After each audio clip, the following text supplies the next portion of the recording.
Nah, memang eh, ada beberapa yang Aike coba ikutin tuh dari petunjuk-petunjuk dari orang-orang yang sudah berhasil melaporkan SPT-nya.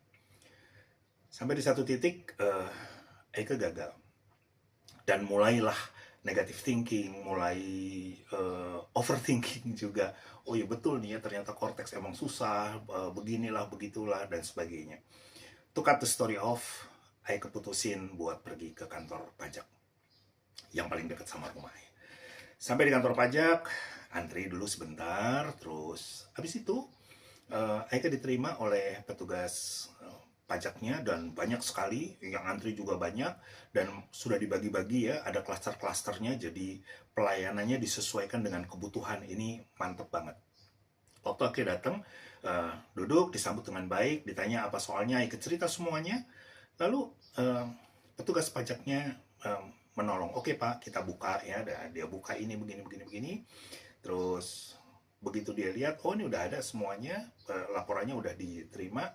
Lalu dia memandu sebentar saja dengan beberapa pertanyaan kecil, 5 menit selesai.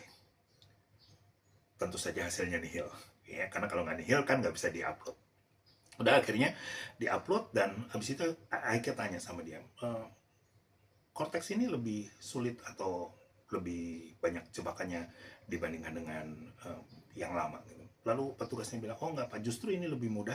Kenapa? Kan hanya satu lembar saja, lalu kita tinggal lihat sesuai atau tidak dengan bukti potong, lalu beberapa pertanyaan dijawab dan kebanyakan hanya menjawab dengan kata tidak. 5 menit, guys. Jadi kalau kita mau memberi info ternyata ya, jadi alih-alih menyampaikan sesuatu yang sifatnya negatif dengan mengatakan ini ada jebakan, ini nggak boleh salah dan seterusnya dan sebagainya yang senada dengan itu, lebih baik buat teman-teman yang paham betul soal korteks menolong kita untuk mengetahui bahwa sebetulnya korteks sangat mudah. Dan kalau kita memang masih ternyata kesulitan untuk melakukan proses pelaporan mandiri, sila datang ke kantor pajak terdekat. Dan petugas-petugas di kantor pajak sekarang ini luar biasa ya. Jadi buat Aike, ini kalau semuanya jempol Aike kasih tuh jempol-jempolnya, lima-limanya. Kalau perlu 10-10-nya Aike kasih semua tuh ya buat para petugas pajak. Sangat menolong, sangat informatif. Apapun yang menjadi pertanyaan kita, mereka jawab dengan baik dan mereka layani kita juga dengan baik. Jadi maju terus untuk semua petugas dan kantor pajak Indonesia. Yang belum lapor, masih nggak ada waktu. Buruan lapor. Oke? Mantap deh.